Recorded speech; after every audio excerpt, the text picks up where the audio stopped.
आज हम पढ़ने वाले हैं अपना बहुत ही most important topic inheritance and variance का। ये लास्ट वाला पार्ट है, इसके बाद ये वाला पार्ट कंप्लीट हो जाएगा और इसके बाद हम लोग स्टार्ट करेंगे अपना चैप्टर नंबर 4। ठीक है, जो अभी ये चैप्टर नंबर 3 है और ये है इसका लास्ट वाला part number 4, inheritance and variation इस चैप्टर का। आप देख रहे हो न्यू इंडियन एरा और ये है बायोलॉजी क्लास 12th। ठीक है, न्यू सिलेबस 2021। और इसके पहले पार्ट नंबर 1, 2, 3 ये सारे इस चैप्टर के सारे parts plus chapter number 1, chapter number 2 with exercise सारी चीजें अपलोडेड है। तो आप लोग जाओ ढूंढोगे तभी मिलेंगी। और अगर आप लोग ने सब्सक्राइब करके बेल आइकॉन को क्लिक नहीं किया तो आपको कोई भी नोटिफिकेशन नहीं मिलने वाली है।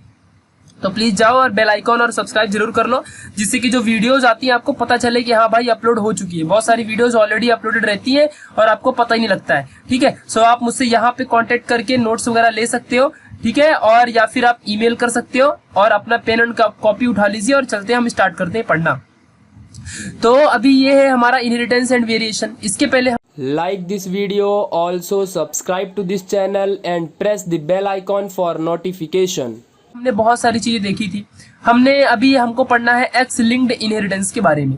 हमने लिंक्ड यहाँ पे जो लिंक्ड जीन के बारे में हमने अच्छे से स्टडी की थी। लिंक्ड जीन क्या होता है? सपोज कोई भी एक्स क्रोमोजोम या वाई क्रोमोजोम या कोई भी क्रोमोजोम है, अपने पास 23 पेयर ऑफ क्रोमोजोम होते हैं और टोटल 46 नंबर होते हैं क्रोमोजोम के। ठीक है, तो इनमें से कोई भी अगर जीन है, कोई भी जीन है वो अगर किसी भी क्रोमोजोम से लिंक्ड है तो उसे हम कहेंगे कि ये लिंक्ड जीन है। ठीक है, और हमेशा जो नॉर्मली जीन्स होते हैं ये नॉन होमोलोगस रीजन में ही ज्वाइन होते हैं। हमने इसके पहले वाले पार्ट में पढ़ा था कि 2 रीजन होते हैं किसी भी क्रोमोजोम के, एक होता है होमोलोगस रीजन, एक होता है नॉन होमोलोगस रीजन। और जो होमोलोगस रीजन होता है इसके पास मैक्सिमम अमाउंट ऑफ जीन होता है, और जीन जिसके पास मैक्सिमम अमाउंट में होता है उसके पास डीएनए वगैरह तो होगा ही भाई मैक्सिमम अमाउंट में, और वो ज्यादा जेनेटिकली एक्टिव होगा। ठीक है, ये बातें थोड़ी सी आपको पता होनी चाहिए। हमने इसके पहले वाले पार्ट में एकदम डीप में पढ़ा था सेल स्ट्रक्चर के साथ। ठीक है, सो आपसे रिक्वेस्ट है कि वो वाला पार्ट जरूर देखिए आप लोग। ठीक है, चलो, तो हमने देखा कि लिंक्ड जीन क्या है। जो जीन्स किसी भी क्रोमोजोम से लिंक्ड है उसे हम लिंक्ड जीन कहते हैं। बट अगर कोई भी जीन, ये जो एक्स और वाई क्रोमोजोम है यानी कि इन्हें हम सेक्स क्रोमोजोम कहते हैं, और अगर कोई जीन सेक्स क्रोमोजोम से लिंक्ड है तो हम उसे कहेंगे सेक्स लिंक्ड इनहेरिटेंस या सेक्स लिंक्ड जीन। अभी तो इनहेरिटेंस हम बाद की बात देखेंगे, इनहेरिटेंस क्या है हम बाद में अभी देखेंगे। बट सेक्स लिंक्ड जीन क्या है? वो जीन जो सेक्सुअल क्रोमोजोम से अटैच्ड होता है, लिंक्ड होता है फॉर द इनहेरिटेंस। ठीक है, सो अभी आपको समझा होगा।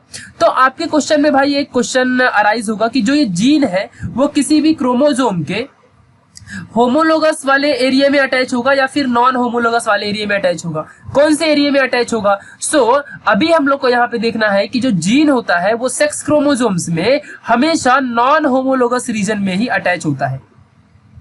इस बात को आपको अच्छे से याद रखना है, जो कि मोस्ट इंपॉर्टेंट है, एमसीक्यू में भी कभी कभी पूछ लेता है। सो याद रखना नॉन होमोलोगस। ठीक है, चलो, और भी बहुत सारे मोस्ट इंपॉर्टेंट कंसेप्ट है। अगर कोई भी क्रोमोजोम में, सेक्सुअल क्रोमोजोम में अगर जीन अटैच है और उस जीन का कोई ट्रेट है, भाई जो जीन्स होता है इसी की वजह से तो ट्रेट्स यानी कैरेक्टर्स अपने बॉडी में एक्सप्रेस होते हैं। सो अगर इन जीन का कोई भी अगर कैरेक्टर है एक्सप्रेस हो रहा है, सो ऐसे ट्रेट को हम सेक्स लिंक्ड ट्रेट कहेंगे। ठीक है, इस बात को आपको याद रखना है, सिंपल सी बात है। ऐसे जो ट्रेट्स होंगे जो डिटरमाइन होंगे किसी भी बॉडी में फिनोटिपिकली मतलब होता है कि फिजिकली बाहर से जिसे हम देख सकते हैं, सो ऐसे ट्रेट्स को सेक्स लिंक्ड ट्रेट कहते हैं। ठीक है, और इन्हीं कैरेक्टर का, इन्हीं ट्रेट्स का जो इनहेरिटेंस होता है यानी कि यही जो सेक्स लिंक्ड जीन है इसके थ्रू जो भी इनहेरिटेंस होता है एक पेरेंटल बॉडी से दूसरे चाइल्ड वाली बॉडी में, सो इस इनहेरिटेंस को हम सेक्स लिंक्ड इनहेरिटेंस कहते हैं। यानी कि इनहेरिटेंस ड्यू टू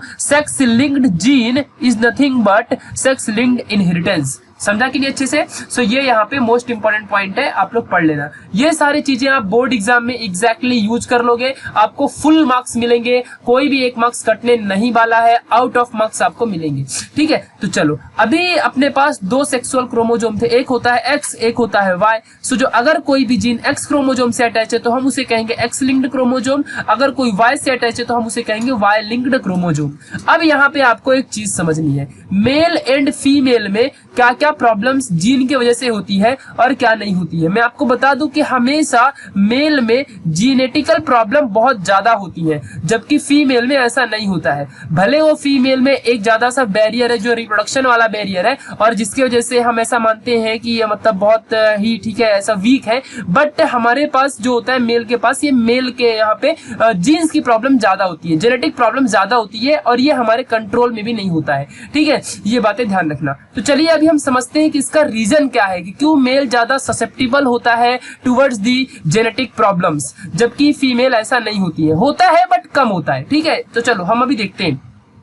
तो जो एक्स लिंक्ड क्रोमोजोम है या फिर जीन है, तो आप समझ चुके हो कि वो जीन जो एक्स क्रोमोजोम से अपने अटैच है। उससे पहले मैं आपको एक बात बता दूं कि जो फीमेल होते हैं इसमें ये दो टाइप के एक्स क्रोमोजोम होते हैं, और मेल में एक्स और वाई दो क्रोमोजोम होते हैं। ठीक है, ये बातें ध्यान रखना। चलो, अगर मान लो यहाँ पे कोई एक्स क्रोमोजोम है और यहाँ पे दूसरा एक्स क्रोमोजोम है, तो एक इसमें से डोमिनेंट होता है और एक इसमें से रेसेसिव होता है। ये बातें आपको याद रखना है। मोस्टली एक्स क्रोमोजोम तो रेसेसिव ही होता है, इस चीज को याद रखना। बट अगर फीमेल है तो उसमें एक डोमिनेंट है और एक रेसेसिव है। बट मेल के अंदर जो एक्स क्रोमोजोम है ये क्या होता है, रेसेसिव होता है, और वाई क्रोमोजोम क्या होता है, यहाँ पे डोमिनेंट होता है। बट एक्स क्रोमोजोम का कोई डोमिनेंट है क्या, अपने पास नहीं होता है। एक्स क्रोमोजोम का अपने पास कोई भी डोमिनेंसी नहीं है। अपने पास तो वाई क्रोमोजोम की डोमिनेंसी है, एक्स क्रोमोजोम की डोमिनेंसी है क्या, नहीं है। यानी कि सिर्फ एक्स क्रोमोजोम की अपने पास रेसेसिविटी ही है, यानी कि रेसेसिव ही कैरेक्टर मेल के पास एक्स का होता है,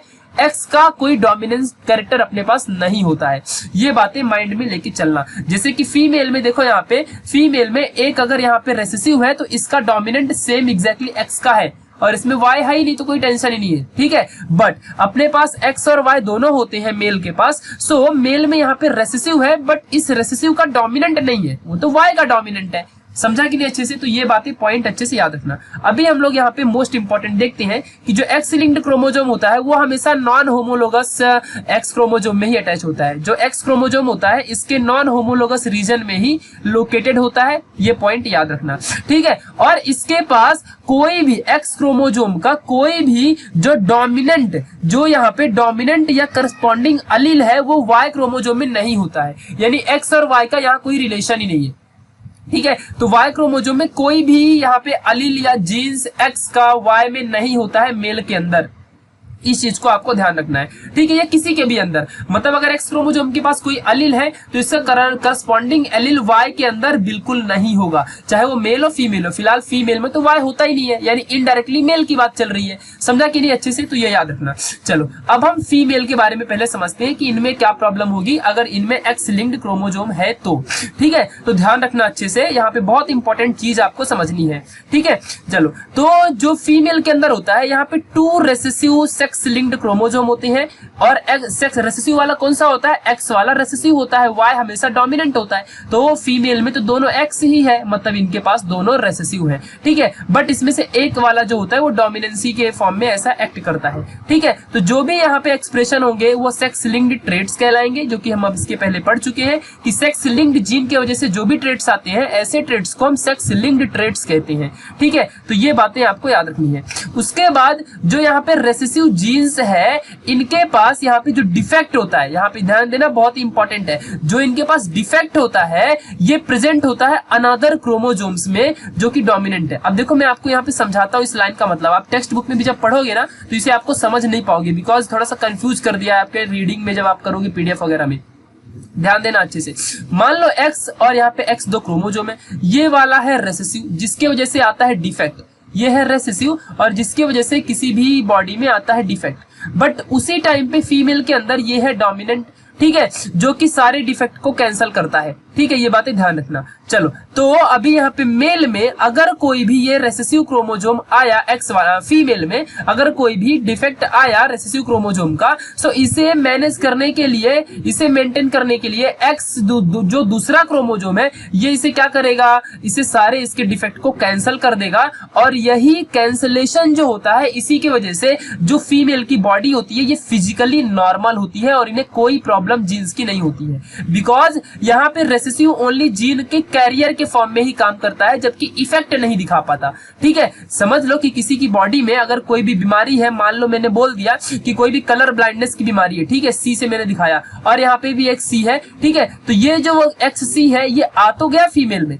बट जो दूसरा सी है ये इसे मैनेज कर देगा, तो ये एक्सप्रेस नहीं हो पाएगा, यानी कि फीमेल कलर ब्लाइंडनेस नहीं हो पाएंगी, क्योंकि उसके अंदर ये डोमिनेंट हो गया ना, एक्स सी दूसरा वाला डोमिनेंट हो गया। ठीक है, ये डोमिनेंट हो गया तो ये वाला एक्सप्रेस नहीं हो पाएगा। समझा कि नहीं अच्छे से? सो इसीलिए जो फीमेल होती है ये बच जाती हैं और इनमें कोई भी प्रॉब्लम्स नहीं हो पाती है। ठीक है, ये बातें ध्यान रखना, बिकॉज इनके पास दूसरा एक्स क्रोमोजोम है, जो इस एक्स क्रोमोजोम को, जो फर्स्ट वाला एक्स क्रोमोजोम है, इसके सारी प्रॉब्लम को क्या कर सकता है, सॉल्व करवा सकता है। ठीक है, ये बातें ध्यान देना। तो जो फीमेल्स होती हैं ये फिजिकली नॉर्मल या फिट होती हैं, ड्यू टू इनके पास जो दूसरा एक्स क्रोमोजोम है ये सारी चीजों को मैनेज कर लेता है, because of another chromosomal defect, या फिर अनदर क्रोमोजोम जो होता है ये डोमिनेंट हो जाता है। ठीक है, इसके वजह से। अब यही चीज आप मेल में देखना, बहुत लोगों का तो डाउट क्लियर भी हो गया होगा, बिकॉज मेल के पास तो सिर्फ भाई वाई होता है, एक्स होता ही नहीं है। सो जब इस एक्स का डिफेक्ट आएगा तो ये वाई कुछ नहीं कर पाएगा, और वो बेचारा मेल जो होगा उसके पास प्रॉब्लम चली आएगी, बिकॉज यहाँ पे कोई उसे रोकने वाला नहीं होगा। ठीक है, चलो तो अभी हम समझ लेते हैं बहुत ही अच्छे से।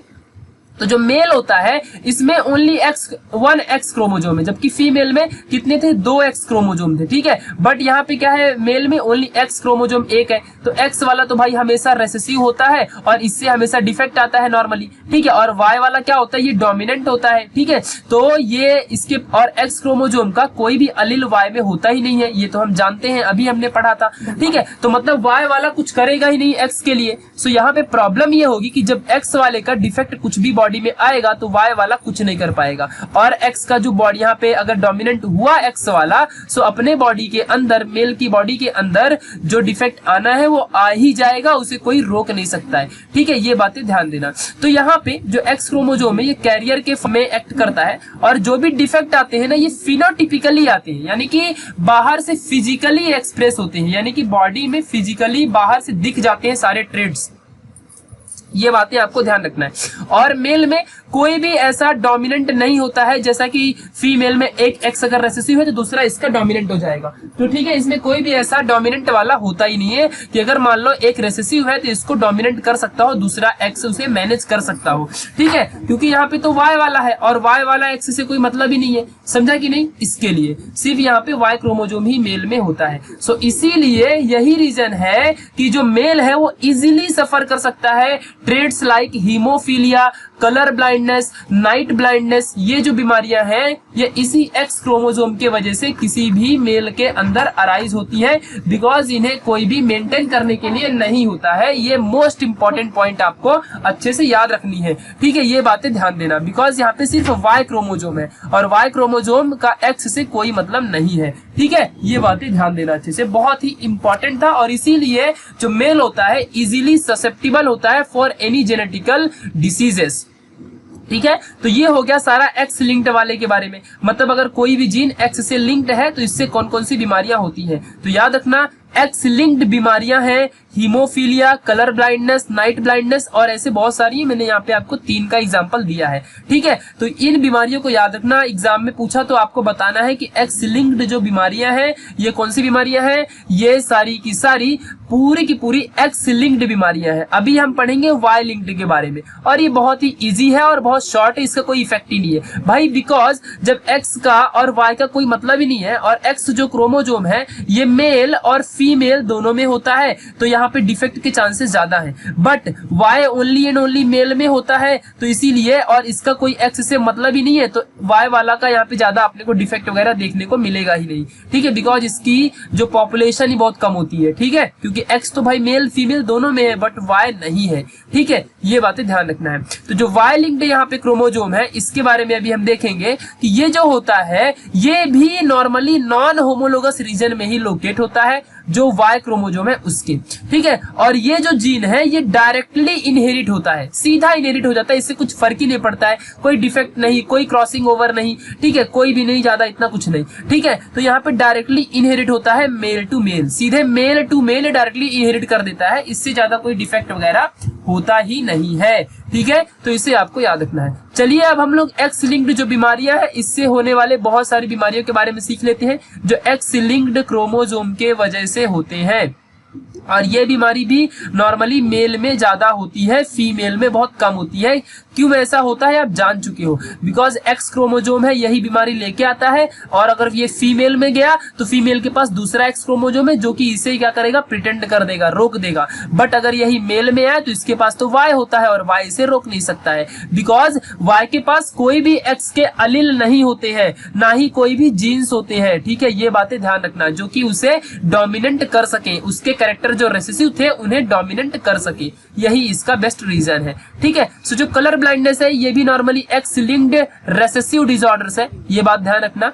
एक्स लिंक्ड तो हमेशा जो एक्स क्रोमोसोम होता है वो रेसेसिव ही होता है ना, तो एक्स लिंक्ड रेसेसिव डिसऑर्डर्स की वजह से ये होता है, ये बातें आपको समझना है। और जिसे कलर ब्लाइंडनेस होता है वो इंसान रेड और ग्रीन कलर में फर्क नहीं समझ सकता है, उसे रेड और ग्रीन अच्छे से दिखाई नहीं देता है। ठीक है, वो चाहे रेड देखे चाहे ग्रीन देखे उसे सारा का सारा ग्रे ही दिखेगा। सो अगर कोई ऐसा इंसान है जिसे रेड चीजें नहीं दिखती हैं या ग्रीन चीजें नहीं दिखती हैं तो समझ लेना भाई कि उसे कलर ब्लाइंडनेस है, और फिर उसे मतलब आप सब जान सकते हो। ठीक है, तो ये ना रेड देख पाएगा और ना ही ग्रीन देख पाएगा, ओनली एंड ओनली ये कुछ भी देखे उसे ग्रे ही दिखने वाला है। ठीक है, याद रखना अच्छे से। तो कभी अगर लड़ाई वड़ाई हो गई तो समझ लेना कि उसे सब ग्रे दिख रहा है। ठीक है, बाकी आप सब समझदार हो। चलो, और यहाँ पे नेक्स्ट जो बहुत ही मोस्ट इंपॉर्टेंट है, अभी हम समझते हैं कि पहले हम जान लेते हैं कि होता तो एक्स क्रोमोसोम से ही है, और उस एक्स क्रोमोसोम से जो कि रेसेसिव है। ठीक है, जो कि रेसेसिव है। ठीक है, ये बात ध्यान रखना। अभी चलो यहाँ पे हम देखते हैं कि कलर ब्लाइंडनेस अराइज क्यों होता है। तो जो अपनी आईज होती है, आईज में अपने होता है रेटिना, रेटिना से हमको दिखाई देता है, बिकॉज रेटिना एक्ट करता है स्क्रीन के फॉर्म में, और जो भी बाहर से लाइट आती है वो रेटिना में पड़ती है। और रेटिना के पास ऐसे सेंसिटिव सेल होते हैं जो कि कलर को क्या कर सकते हैं, सेंस कर सकते हैं। तो जिनको कलर ब्लाइंडनेस होता है उसके अंदर कलर सेंसिटिव जो सेल है वो क्रिएट ही नहीं होते हैं। और अपने बॉडी का जो कैरेक्टर है, कोई ऑर्गन है, कोई भी सेल्स है, क्रिएट होने का काम सिर्फ और सिर्फ जीन्स के पास ही होता है, चाहे वो एक्स क्रोमोसोमल जीन्स हो चाहे वो वाई क्रोमोसोमल जीन्स हो। तो यहाँ पे होता क्या है कि जब कभी भी किसी भी मेल या फीमेल के अंदर रेसेसिव क्रोमोसोम अगर आ जाता है, सो रेसेसिव की वजह से जो अपना कलर वाले जो सेल है ये इनको क्रिएट ही नहीं करने देता है, रेसेसिव वाला, जिसे हम कैपिटल एक्स स्मॉल सी से डिफाइन करते हैं। ये बातें ध्यान देना। बट जब कभी भी एक्स क्रोमोसोम डोमिनेंट हो जाए, जिसे हम कैपिटल एक्स और कैपिटल सी से डिफाइन करते हैं, तो इस टाइम पे जो कलर सेंसिटिव सेल है ये फॉर्म होते हैं। ठीक है, सो वो बात की बात है कि भाई ये वाला आएगा, डोमिनेंट वाला आएगा या नहीं आएगा, बट जो फीमेल है उनमें ये डोमिनेंट वाला ही आता है, और मेल में अगर आया तो ये चुपचाप आ जाएगा, बिकॉज इसे कोई कंट्रोल नहीं कर सकता है। तो अगर ये मेल में आया तो प्रॉब्लम है, अगर फीमेल में गया तो उन्हें दूसरा वाला एक्स उसे संभाल लेता है और ये बना देता है। ठीक है, ये बातें ध्यान रखना अच्छे से। आगे हम अभी क्रॉस से समझेंगे सारी चीजें। ठीक है, तो याद रखना जो रेसेसिव वाला है ये कलर वाले जो सेल होते हैं, कलर सेंसिटिव सेल होते हैं, इनको क्रिएट ही नहीं करने देता है। रेटिना के पास जो होते हैं इन्हें कोन्स भी कहते हैं इन सेल को। ठीक है, तो ये बातें आपको याद रखनी है।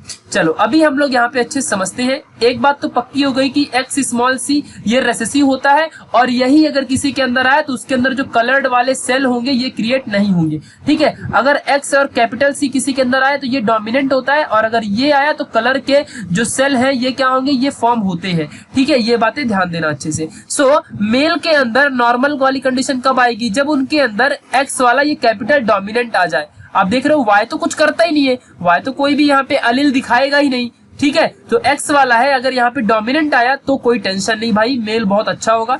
बट अगर यही फीमेल में गया तो उनके पास तो और कोई टेंशन नहीं, बिकॉज इनके पास अगर ये वाला खराब हुआ तो ये वाला इसे फिर से डोमिनेट कर देता है। ठीक है, ये बातें आपको समझ के रखनी है। और कलर ब्लाइंडेड अगर हुआ तो अगर एक्स सी एक के पास आ गया, एक के पास, देखो मैं आपको बताता हूं, अगर एक स्मॉल सी और एक कैपिटल सी अगर फीमेल में आया तो आप बोलोगे ये भी तो कलर ब्लाइंडेड है। मैं कहूंगा बिल्कुल भी ये कलर ब्लाइंडेड नहीं है, वाई कलर ब्लाइंडेड नहीं है बिकॉज इसके पास एक डोमिनेंट है ना, और यही वाला इसके पास डोमिनेंट एक्सप्रेस हो जाएगा और ये वाला क्या बन जाएगा, रेसेसिव बन जाएगा। यानी कि ये वाला उसके बॉडी में ये जीन्स रहेंगे तो बट एक्सप्रेस नहीं होंगे फिजिकली, ठीक है, मतलब बॉडी में दिखेंगे नहीं, ठीक है, अपने कैरेक्टर को ये एक्सप्रेस नहीं करेगा क्योंकि एक्सप्रेस तो डोमिनेंट वाला होगा और फीमेल अच्छी रहेगी। हाँ, बट उसके पास क्रोमोसोम रहेंगे कलर ब्लाइंडनेस के, उससे प्रॉब्लम कुछ नहीं होगी, ठीक है। हाँ, लेकिन इसके हो सकता है कि आगे की जनरेशन में ये प्रॉब्लम कर दे, ठीक है, आगे की जो इसकी जनरेशन होगी उसमें जा सकती है, बट इसको कुछ नहीं होगा, ठीक है, ये बातें ध्यान रखना अच्छे से। चलो, तो यहाँ पे अगर x यहाँ पे देखो आ गया फीमेल तो ये भी ठीक है, ये भी ठीक है, बट अगर यही देखो स्मॉल स्मॉल दोनों हो गए जब फीमेल के अंदर, देखो दोनों स्मॉल है तो ही होता है, और ऐसी कंडीशन जल्दी आती ही नहीं है फीमेल के अंदर कि दोनों एकदम सही हो, ठीक है। और मेल में कोई कैरियर होता ही नहीं है जल्दी से, बिकॉज मेल में कैरियर कैसे होगा, अगर x कैपिटल C आया तो ये कैरियर थोड़ी है, कैपिटल C अगर आ गया तो ये तो सीधा बेचारा नॉर्मल इंसान है, बट अगर स्मॉल c आया तो सीधा कलर ब्लाइंडनेस, तो कैरियर होने का चांस ही नहीं है, ठीक है। बट अगर यही फीमेल के अंदर आ गया, सो फीमेल के अंदर अगर ये है तो एक अगर कैपिटल एक स्मॉल है तो ये जो कैपिटल वाला है ये तो डोमिनेंट है, ये बीमारी होने नहीं देगा, बट फिर भी वो फीमेल कैरियर होगी, यानी वो फीमेल के पास कलर ब्लाइंडनेस के क्रोमोजोम रहेंगे जो कि करवा सकते हैं क्रोमोजोम, बट उस फीमेल को नहीं होगा, उसके आगे की जनरेशन में वो पास हो सकती है, उसकी आगे की जनरेशन वालों को, जो उसके सन एंड जो डॉटर्स होंगे उनको ये मतलब स्प्रेड कर सकती है, ठीक है। तो ये मोस्ट इंपॉर्टेंट पॉइंट है, ठीक है, और ऐसा ही नॉर्मली होता भी है, ठीक है। तो चलो अभी आपको समझना है अच्छे से, और मोस्ट इंपॉर्टेंट पॉइंट है, तो अब ये कैसे आगे स्प्रेड होगा, ठीक है। तो अब यहाँ पे पूरा मैरिज के ऊपर डिपेंड है, ठीक है। चलो, तो अभी हम समझते हैं, यानी कि यहाँ पे जीन्स की प्रॉब्लम जो आती है ये फीमेल की वजह से आती है और यही स्प्रेड करते हैं, इन्हीं के वजह से सारी प्रॉब्लम होती है। अगर इनके पास ये कैरियर ना हो, बिकॉज इनको तो कुछ नहीं हो सकता, ये आगे स्प्रेड कर सकते हैं। अगर मेल ऐसा है तो कोई टेंशन नहीं है, कैपिटल C वाला अगर मेल है तो कोई टेंशन ही नहीं है, ठीक है। लेकिन अगर यहाँ पे ये जब स्प्रेड कर देंगे तो फिर मेल को भी हो जाता है, इसीलिए कभी भी टेस्ट करवा लेना चाहिए कि भाई किस मेल को फीमेल को है ऑलरेडी या नहीं है, बिकॉज मेल को स्टार्टिंग में पहले से होता ही नहीं है, इनको जब फीमेल आगे ट्रांसफर करती है रेसेसिव तभी इन्हें होता है, ठीक है। तो ये चीजें आपको याद रखनी है, तो कभी भी मैरिज के पहले टेस्ट वगैरह मतलब होना बहुत ही ज्यादा मोस्ट इंपॉर्टेंट है। चलो, तो अभी हम लोग यहाँ पे समझते हैं, अगर मान लो कोई भी एक कलर ब्लाइंडेड मेल है, मान लो ऐसा कलर ब्लाइंडेड मेल हो गया, ठीक है, कलर ब्लाइंडेड मेल है, ठीक है, विद नॉर्मल फीमेल, और किसी फीमेल को है ही नहीं, बिकॉज वैसे भी फीमेल को जल्दी होता ही नहीं है, ठीक है। तो अगर नहीं है और कलर ब्लाइंडेड मेल है, इन दोनों में मैरिज हुई, ठीक है, सो आगे का जो नॉर्मल विजन वाला यहाँ पे चाहे वो मेल हो या फीमेल हो प्रोड्यूस होगा, वाई ऐसा अभी हम देखेंगे, ठीक है। जो भी आगे का रिजल्ट आएगा ये नॉर्मल वाला होगा, ठीक है। ये क्यों होगा ये अभी हम समझते हैं। अगर नॉर्मल है, अपना नॉर्मल मेल है, ठीक है, और अगर जो फीमेल है ये किसका है, इसको मान लो कि अगर कलर ब्लाइंडेड है, अच्छा मैं मान लेता हूँ कि ये भी नॉर्मल है, मतलब अगर मेल नॉर्मल है और फीमेल मेल जो है यहाँ पे कलर ब्लाइंडेड है और जो मेल है ये नॉर्मल है, तो अगर इन दोनों में मैरिज हुई तो जो आगे का जो भी मतलब जनरेशन आएगी वो जनरेशन कलर ब्लाइंडेड यहाँ पे नहीं होगी, वो भी नॉर्मल कहलाएगी, ठीक है। यानी कि मेल क्या है, उसको कलर ब्लाइंड है, लेकिन फीमेल है उसको कलर ब्लाइंड नहीं है, ठीक है। और इन दोनों में मैरिज हुआ तो जो जनरेशन आएगी वो क्या होगी, अच्छा होगा, ठीक है। देखो बिकॉज मेल यहाँ पे कुछ भी इनको डिफेक्ट नहीं डालते हैं, ठीक है, इनसे कोई प्रॉब्लम नहीं होने वाली है। इसीलिए कहते हैं ना कि जो मॉस्किटो होता है, मॉस्किटो में फीमेल मॉस्किटो ही हमेशा ब्लड को अंदर की तरफ इंजेक्ट करवाता है अपने बॉडी में। यह सिर्फ जो एनोफिलस मॉस्किटो यही सिर्फ खून चूसता है, ठीक है, लेकिन मेल कभी खून नहीं चूसते, ठीक है। ये बातें ध्यान रखना अच्छे से। सो यहाँ पे जो अभी मेल है ये कभी स्प्रेड नहीं करते, अगर यहीं पे कहीं फीमेल का होता तो ये प्रॉपर स्प्रेड कर देता, ठीक है। ये बातें ध्यान रखना, बिकॉज ये कोई बीमारी अपने पास रखना नहीं चाहते, और लेकिन जो मेल है इनके पास पेशेंस होता है, ठीक है। चलो, तो अभी यहाँ पे हम समझते हैं एक अच्छे से कि कलर ब्लाइंडेड अपने पास मेल है और नॉर्मल अपने पास फीमेल है। कलर ब्लाइंडेड मेल मतलब कैपिटल X और स्मॉल c रहेगा। स्मॉल c क्या दिखाता है, अपना जिसको कलर ब्लाइंडेड है, और कैपिटल C क्या दिखाता है, जिसको नहीं है, ठीक है। तो इनमें पहले ये एक गैमेट आ गया, फिर दूसरा गैमेट आ गया। ऐसा क्रॉस तो हमने कितने बार किया है कि एक एक बार निकाल लो। फिर इसका एक बार यहाँ पे देखते हैं अच्छे से, एक बार पहले इससे और एक बार इसके वाले से, ठीक है। ऐसा करने का, देखो ये यहाँ पे एक मिला, फिर दूसरा इसी का, फिर इसी का, देखो यहाँ पे ध्यान दो, इसी वाले का इसके दूसरे के साथ, इसके देखो यहाँ पे दूसरे के साथ, फिर या वाई वाला उठाते हैं तो वाई वाला, और फिर इसके साथ, और फिर से वाई वाले को फिर इसी के साथ, ठीक है। तो ये अपने को यहाँ पे रिजल्ट मिला। रिजल्ट में क्या देखने को मिला कि देखो भाई अभी यहाँ पे डॉटर भी आएगा और यहाँ पे मेल भी यानी सन भी आएगा, ठीक है, यानी कि डॉटर और सन दोनों आएंगे। तो अब हम देखते हैं कि किसके पास अपना जो प्रॉब्लम है यानी कि जो कलर ब्लाइंडेड है वो डॉटर के पास जाएगा या अपने सन के पास जाएगा। जब मेल को क्या होगा, मेल को ध्यान देना अच्छे से, जो मेल होता है जब उसको कलर ब्लाइंडेड हो और फीमेल को कलर ब्लाइंडेड नहीं हो और इन दोनों में मैरिज हो, सो जब कभी भी आगे की जनरेशन आएगी अगर डॉटर हुआ तो उसको कलर ब्लाइंड रहेगा या फिर जब मेल हुआ तो उसको कलर ब्लाइंड रहेगा, ये हमको पता करना है। तो कभी भी आप यहाँ पे खुद देख लो, जो यहाँ पे डॉटर है क्योंकि डबल एक्स वाला डॉटर होता है, तो यहाँ पे देखो स्मॉल सी दिख रहा है ना, भले डॉटर में यहाँ पे ना हो कलर ब्लाइंड, उसमें ना दिखे, डॉटर में कलर ब्लाइंड नहीं दिखेगा बिकॉज उसके पास डोमिनेंट एक एक्स कैपिटल सी है जो कि इसको ये सप्रेस कर देगा, बट ये एक्स स्मॉल सी को तो अपने पास कैरी करेगा ना, यानी कैरियर तो रहेगा ना, इस डॉटर में भले ना दिखे। जो ये डॉटर बना है इस वाले पूरे मैरिज के क्रॉस से, तो ये डॉटर जो आई है ये डॉटर में भले कलर ब्लाइंड ना हो बट इसके पास उसके जीन्स तो है कि नहीं है, ये बातें ध्यान रखना। और ये आगे फैला सकती है यानी कि जो नेक्स्ट जनरेशन आएगी उसमें इसके वजह से प्रॉब्लम हो सकती है, ठीक है, बट यहाँ पे सन में कोई प्रॉब्लम नहीं होगी बिकॉज इनके पास एक्स कैपिटल सी है, ठीक है। यहाँ पे ये सारा मदर का लव है, ठीक है, ये बातें ध्यान रखना बिकॉज मदर यहाँ पे है जो इन्होंने पूरी कैपिटल एक्स सी को स्प्रेड किया है और मेल ने भी अपने अंदर के एक्ससी को बोला कि भाई मैं मेल को अब नहीं दूंगा, ठीक है, मैं दूंगा फीमेल को ही, चाहे जो भी हो जाए। तो यही यहाँ पे सारी प्रॉब्लम है, यही सारी चीजें अच्छाइयां और बुराइयां दोनों है। तो सन को नहीं होने वाला है, अगर मेल को है और फीमेल को नहीं है तो यहाँ पे जो मदर है वो बचा लेगी, ठीक है, ये बातें ध्यान रखना अच्छे से, मेल को, ठीक है, और डॉटर तो बेचारी बता गई काम से, ठीक है। चलो अभी आगे देखते हैं, बट फिर भी इतना होगा कि डॉटर को उस टाइम पे नहीं होगा, उसकी आगे की जनरेशन में होगा, ठीक है। तो चलिए फिर अभी हम इसी चीज को समझते हैं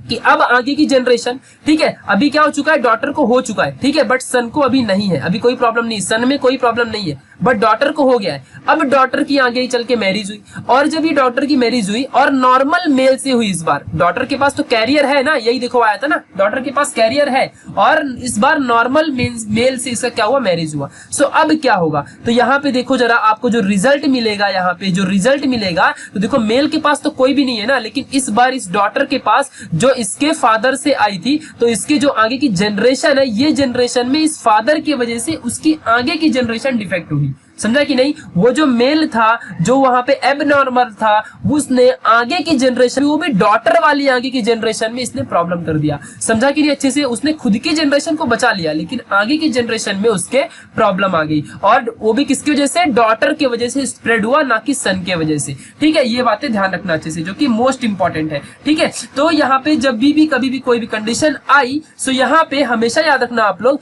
देखो यहाँ पे नॉर्मल मेल यहाँ पे प्रोड्यूस हुआ, फिर देखो यहाँ पे कलर ब्लाइंडेड मेल भी हो सकता है और यहाँ पे कैरियर फीमेल वापस से और नॉर्मल फीमेल भी हो सकती है। तो सबके 25% चांसेस है, यहाँ पे कोई भी कैसा भी आ सकता है। यहाँ पे हम नहीं कह सकते कि यही आएगा बिकॉज ये तो फिर जीन्स के ऊपर है ना, कि मतलब कैसा जीन्स का होता है, ठीक है, जो भी यहाँ पे फ्यूजन होगा, बिकॉज ये हमारे कंट्रोल में नहीं होता है, ना ही किसी केमिकल ना ही किसी हार्मोन के कंट्रोल में होता है, ठीक है। ये जैसा भी जो जीन्स पहले आया वही जीन्स अटैच होता है और नॉर्मली यहाँ पे सारी चीजें क्रॉस हो जाती है, ठीक है। सो यहाँ पे जो हमें मिलेगा ये पूरा का पूरा 25% चांसेस होंगे कलर ब्लाइंडेड होने के, ठीक है। यहाँ पे अपना कैरियर फीमेल तो फिक्स है भाई और नॉर्मल फीमेल भी फिक्स है, बट यहाँ पे नॉर्मल मेल एकदम 100% फिक्स है, ठीक है। लेकिन कलर ब्लाइंडेड अगर मेल हुआ, देखो यहाँ पे एक चीज सीखने को मिल रही है कि अगर यहाँ पे देखो फीमेल आई तो ये नॉर्मल हो सकती है, ठीक है, भले इसके पास एक एक्स स्मॉल सी हो कैरी करे, लेकिन अगर यही कहीं मेल के पास गया तो नॉर्मल मेल होने का कोई चांस नहीं है, बिकॉज अगर एक्स स्मॉल सी मेल के पास गया तो इसे होना फिक्स है, ठीक है। या तो मेल जो हो एक्स कैपिटल सी को ही कैरी करे यानी कि डोमिनेंट वाला, अगर उसने स्मॉल वाले को कैरी किया तो उसे प्रॉब्लम है, उसे सीधा कलर ब्लाइंडनेस ही होगा। लेकिन अगर यही कहीं अगर फीमेल ने स्मॉल वाले को अपने पास कलेक्ट किया तो इसे जरूरी नहीं कि इसे कलर ब्लाइंड हो जाएगा। व्हाई, बिकॉज इसके पास कैपिटल सी वाला भी तो है, तो कैपिटल सी वाला इसको एक्सप्रेस कर देगा और डोमिनेंट हो जाएगा उस फीमेल में, तो इसे कलर ब्लाइंड नहीं होगा। हाँ, जबकि वो कैरी करेगी इस कैरेक्टर को, यानी कि ये कैरी करके और आगे की जनरेशन में ट्रांसफर कर सकती है, यानी कि स्प्रेड करने का काम ये जरूर करेगी, ठीक है। तो ये बातें ध्यान रखना, लेकिन उसको खुद को नहीं रहेगा। तो ये एक मतलब थोड़ा सा प्रॉब्लम है कि भाई अगर मेल को हुआ तो हो ही जाएगा और अगर नहीं होना होगा तो सीधा नहीं होगा। लेकिन फीमेल में नहीं होगा भाई, अच्छी बात है, लेकिन वो कैरी भी करेगी, यानी कि हथियार उसके पास रहेगा, आगे के जनरेशन में ट्रांसफर कर सकती है। ठीक है, चलो, तो ये था पूरा कलर ब्लाइंडनेस का फंडा। एक दो बार वीडियो रिवाइज करोगे ना, जरूर समझेगा आपको। अभी देखते हैं हीमोफीलिया। ये भी एक्स लिंक्ड क्रोमोजोम था, एक्स लिंक्ड डिसऑर्डर था। हीमोफीलिया क्या होता है ये समझ लो। फीलिया मीन्स क्या होता है? फीलिया मीन्स अट्रैक्शन और या फिर लव टुवर्ड्स समथिंग, ठीक है, ऐसा। और हीमो मीन्स होता है ब्लड, ठीक है। तो हीमोफीलिया में अगर किसी इंसान को ये है एक्स लिंक्ड ये डिसऑर्डर्स अगर हो गया, ये भी मेल में ही होता है, फीमेल में कभी नहीं होता। प्रॉब्लम वही है ना यार कि अगर ये सपोज मैं मान लिया कि एक्स एच जो है ये और एक्स स्मॉल एच ये जो है स्मॉल एच वाला ये है कैरियर, इसके अगर ये किसी के अंदर आया तो उसे हीमोफीलिया हो जाएगा, और अगर कैपिटल वाला है तो नहीं होगा। ठीक है, अब ये है अपना मेल का, अगर कैपिटल एच आए तो अच्छी बात है, और यहाँ पे वाई के पास तो कुछ होता ही नहीं, कोई टेंशन ही नहीं, तो ये वाला अच्छा मेल है। लेकिन अगर यही कहीं स्मॉल वाला आया तो कोई चांस है बचने का, इसको हीमोफीलिया हो जाएगा। बट यही कहीं अगर यहाँ पे फीमेल है और एक के पास कैपिटल एच और एक के पास स्मॉल आ भी गया तो उस फीमेल के अंदर ये वाला एक्सप्रेस हो जाएगा, ये वाला एक्सप्रेस ही नहीं होगा। समझा कि नहीं अच्छे से? तो वो फीमेल बच जाएगी। लेकिन हाँ, उसके पास ये कैरियर के फॉर्म में तो रहेगा ना, वो कैरी करके रखेगी, यानी कि जो आगे का जनरेशन होगा वहां इसे फिर से ये ट्रांसफर कर देगी। यही चीज कलर ब्लाइंडनेस में थी और यही चीज हीमोफीलिया में भी होगी। ठीक है, हीमोफीलिया में भी यही चीज होगी। और ये जब भी किसी भी इंसान को ये चीजें होती है तो वो इंसान को अगर कहीं वुंड हो गया या घाव लग गया तो उसको घाव लगने के बाद जो ब्लड बाहर निकलता है वो कंटिन्यूअस बहते ही रहेगा, यानी कि ब्लड जो होगा वो कभी भी कोआगुलेट या क्लॉट नहीं होगा। ठीक है, ये बातें ध्यान रखना अच्छे से। अगर किसी को भी कमेंट बॉक्स में एक आंसर बताना कि जो ब्लड होता है अपने अंदर कौन से विटामिन की वजह से क्लॉट होता है, यानी कि अपने बॉडी के अंदर ऐसा कौन सा विटामिन है जिसके वजह से ब्लड क्लॉटिंग में हेल्प होती है, यानी कि अगर वो विटामिन नहीं रहा तो अपने अंदर का ब्लड जल्दी कोआगुलेट यानी जम जाना यानी क्लॉट नहीं होता। अगर घाव रहे, अगर आपको लग गया तो अगर जो ब्लड होता है कंटिन्यूअसली बहते रहता है। ठीक है, बट अगर जो ब्लड है घाव के अगल बगल ही जम गया तो फिर जो अपना खून है वो बहना बंद हो जाता है। समझा कि नहीं अच्छे से? तो ये जमाने का, ये जो खून जम गया कोआगुलेट हो गया, इस कोआगुलेशन का वर्क कौन करता है, कौन सा विटामिन करता है, ये आप मुझे बताओगे। और अपने ब्लड का कौन सा ऐसा पार्ट है जो हेल्प करता है? मैं ऑप्शन देता हूं, आरबीसी, डब्ल्यूबीसी और प्लेटलेट, इसमें से कौन हेल्प करता है ब्लड को कोआगुलेट होने में? ये भी आप आंसर दोगे इसमें तीनों में से। और कौन सा विटामिन है वो भी आंसर दोगे, vitamin A B C D E के कौन सा? ठीक है, ये आप बताओगे कमेंट सेक्शन में। ठीक है, ये बातें ध्यान रखना अच्छे से। ठीक है, तो जिनको हीमोफीलिया होता है ये क्लॉटिंग फैक्टर या कोआगुलेशन जो करवाते हैं फैक्टर यानी वो विटामिन, और इन तीनों में से कोई एक, उसका आंसर आप दोगे। ठीक है, सो ये जो फैक्टर्स होते हैं ये फैक्टर्स अब्सेंट होते हैं उसके अंदर, उस इंसान के अंदर। ठीक है, ये बातें आपको समझ के रखनी है। अब देखो यहाँ पे देख लेते हैं, अगर किसी मेल को हुआ और वो मेल नॉर्मल है तो कुछ ऐसे होगा। ठीक है, एक्स कैपिटल एच वाला वो है डोमिनेंट कैरेक्टर, अगर ये किसी के पास गया तो उसे हीमोफीलिया नहीं होगा। बट अगर एक्स स्मॉल एच गया तो उसके पास होगा, ये बातें ध्यान रखना। ठीक है, और अगर किसी फीमेल में गया तो वो दोनों के पास जाएगा, बिकॉज यहाँ पे एक एक्स क्रोमोजोम तो इसके पास दोनों के पास है ना, तो दोनों क्या रहेंगे? डोमिनेंट रहेंगे। बट यही कहीं अगर मेल के पास हीमोफिलिक डिसऑर्डर हो गया तो उसके पास एक्स वाला स्मॉल रहेगा, और फीमेल के पास अगर गया तो इसके पास दोनों रहने चाहिए, बिकॉज अगर एक कैपिटल एक्स एच हो गया तो वो फिर क्या होगा? यही डोमिनेंट हो जाएगा और वो फीमेल बच जाएगी, और भले उसकी आगे की जनरेशन में हो जाए लेकिन ये उस टाइम पे तो बच जाएगी। ठीक है, सो इसीलिए उसके पास दोनों स्मॉल होने चाहिए। ठीक है, और कैरियर तो भाई मेल होता ही नहीं है, मेल कभी कैरी नहीं करता है कि मैं अपने पास हथियार रखूंगा, या तो उसके पास हो जाएगा कलर ब्लाइंडनेस या तो फिर उसको होगा ही नहीं। ठीक है, लेकिन ऐसा नहीं है कि वो मतलब अपने पास कैरी करेगा और आगे की जनरेशन की वाट लगाएगा, ऐसा नहीं होता है। मेल बेचारा बहुत शांत है। ठीक है, ये बातें ध्यान रखना। चलो, लेकिन जो फीमेल है ये अपने पास हथियार हमेशा रखा है, यानी कि एक्स स्मॉल एच, इसने अपने पास वेपन्स अपने पास रेडी रखा है। भले इसको नहीं है इस टाइम पे, लेकिन यहाँ पे एक्स स्मॉल एच रखा है, यानी कि आगे की जनरेशन में ये स्प्रेड करेगी। तो जो जेनेटिक डिसऑर्डर्स होती है ये मेल कभी भी स्प्रेड नहीं करता है, ये फीमेल स्प्रेड करती है नॉर्मली, ज्यादातर मैक्सिमम कम, ऐसा नहीं कि फीमेल मेल नहीं करते, वो कम करते हैं, बिकॉज वो हमेशा कैरियर नहीं होते, उनको हो जाता है या फिर होता ही नहीं है, ठीक है। बट तो ऐसी वाली कंडीशन में क्या होता है भाई, हम पता तो कर सकते हैं ना कि इसको है, तो इससे हम मैरिज ही नहीं करेंगे, समझा कि नहीं। हाँ, बट फीमेल में क्या है, इनमें पता ही नहीं चलता है, बिकॉज इनमें देखो कैरियर होते हैं, ये सामने से एकदम अच्छे रहेंगे बट नेक्स्ट जनरेशन की ये वाट लगा देंगे, ठीक है। तो ये बातें आपको अच्छे से समझनी है। तो चलिए फिर देख लेते हैं, अगर कोई भी मैरिज हुई बिटवीन हीमोफिलिक मेल और नॉर्मल फीमेल में, तो हीमोफिलिक मेल मतलब यहाँ पे स्मॉल वाला और नॉर्मल फीमेल मतलब दोनों कैपिटल। यहाँ से फटाफट देखते हैं, एट द एंड रिजल्ट आया सेम, यहाँ पे क्रॉसिंग हुई है, पहले इसको पकड़ो और इसके दोनों से करो, फिर इसको पकड़ो फिर इसके दोनों से यहाँ पे क्रॉस करो और आपको रिजल्ट मिलेगा।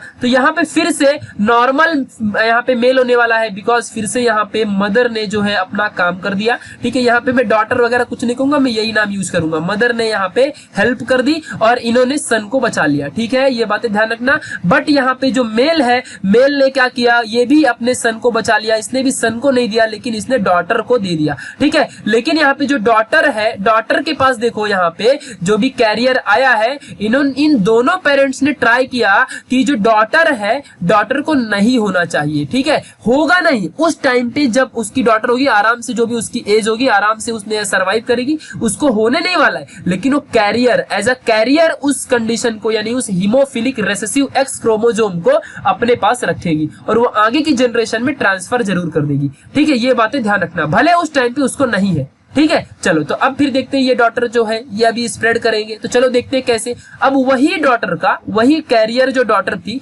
उसका फिर से क्या हुआ, मैरिज हुआ बिटवीन नॉर्मल मेल के साथ। जब देखो नॉर्मल मेल के साथ हुआ तो वही सेम कंडीशन जो कलर ब्लाइंडनेस में थी वही सेम कंडीशन आएगी, यहाँ पे देख लो अच्छे से। तो इसका क्रॉस देखो इसके साथ सेम सेम हुआ और फिर वही 25% का चांसेस आ गया, ठीक है, यहाँ पे ध्यान देना। तो अगर वही फिर से कंडीशन मेल को होगा तो सीधा हो जाएगा हीमोफीलिया और नहीं होना होगा तो सीधा नहीं होगा, ठीक है। बट फीमेल में क्या होगा, वापस से फीमेल को या तो बिल्कुल भी नहीं होगा, देख लो यहाँ पे दोनों कैपिटल है, और अगर होगा तो यहाँ पे जरूरी नहीं कि फीमेल को फिर से हो जाए, बट वो एज अ कैरियर उस चीज को फिर रखेगा, यानी ये फिर से आगे स्प्रेड करेगी, ठीक है। तो ये बातें ध्यान रखना, यानी कि अगर 4 रिजल्ट आते हैं तो 4 में से एक रिजल्ट ऐसा है जो आगे की जनरेशन में ट्रांसफर करवाएगा, और ये तो क्या है, ये सब के सब इनमें नहीं है, ठीक है। और ये एक मेल है, ये मेल भी आगे ट्रांसफर कराएगा। तो हम लोग मेल में तो भाई क्या होगा, सीधा का सीधा हीमोफीलिया हो जाएगा और हम बाहर से ही डिटेक्ट कर सकते हैं कि इसको हीमोफीलिया है, तो इसे हम यहाँ पे रिलेशन ही से, इसमें से कुछ भी क्रिएट नहीं होगा, रिलेशन ही नहीं बनेगा मेल से, ठीक है, मेल को साइड में कर दो। बट ये जो फीमेल है इसके पास जो होते हैं ये रेसेसिव होते हैं, स्मॉल एच, ये चुपके से इनके सेल में छुपे होते हैं और ये जब तक मेडिकल टेस्ट ना हो तब तक पता नहीं चलने देते, ठीक है। तो इनमें नॉर्मल रहेगा तो ये आगे का स्प्रेड करने का काम कर सकते हैं, इसीलिए कभी भी मेडिकल टेस्ट हमेशा करवा लेना चाहिए, जिससे कि फायदा होगा, ठीक है। पता चल जाएगा कि भाई टेस्टिंग कैसी है जीन्स की, ठीक है, तो ये स्प्रेड होगा या नहीं होगा। तो हमेशा इस नॉर्मल वाले से ही जो भी रिलेशन से क्रिएट करो, ठीक है। तो ये मोस्ट इंपॉर्टेंट है।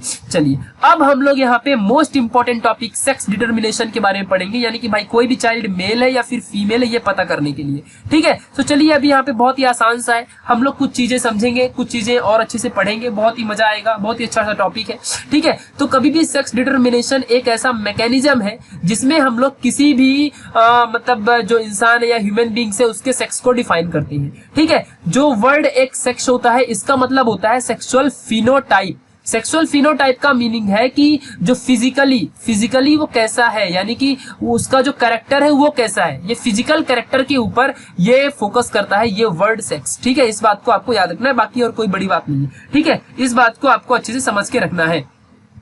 अब यहाँ पे हम कुछ चीजें समझते हैं कि इस अर्थ में ह्यूमन बीइंग्स है और बहुत सारे एनिमल भी हैं, कुछ एनिमल और कुछ ह्यूमन बीइंग्स की बात करूंगा मैं। ह्यूमन बीइंग्स में तो कोई टेंशन नहीं है, बट कुछ एनिमल ऐसे होते हैं, सपोज मेरे पास एक कोई भी एनिमल है और अगर इसके पास इसी की खुद की बॉडी में मेल रिप्रोडक्टिव ऑर्गन और फीमेल रिप्रोडक्टिव ऑर्गन दोनों एक साथ हो, तो ऐसे वाले एनिमल को हम बायसेक्सुअल कहते हैं या फिर हर्माफ्रोडाइट कहते हैं, ठीक है। ये बातें ध्यान रखना, हर्माफ्रोडाइट या फिर बायसेक्सुअल ऐसा वर्ड हम यूज करते हैं, ठीक है। बट यहाँ पे ये ऐसा बहुत सारे एनिमल्स में होता है, ठीक है, या फिर मोनोसियस भी कहा जाता है, आपको याद रखना है, ठीक है। बट अगर कोई भी यहाँ पे ह्यूमन बीइंग्स है तो ह्यूमन बीइंग्स में तो कोई बात ही नहीं है। ह्यूमन बीइंग्स जो होते हैं ये यूनिसेक्सुअल होते हैं और इनके लिए जिसके पास फीमेल वाला रिप्रोडक्टिव सिस्टम है उसे फीमेल कहा जाता है और जिसके पास मेल उसे मेल कहा जाता है। यहाँ पे दो अलग अलग ऑर्गेनिज्म होते हैं, बट किसी किसी एनिमल में ऐसा होता है, जिन एनिमल में लाइक अर्थवर्म हो गया,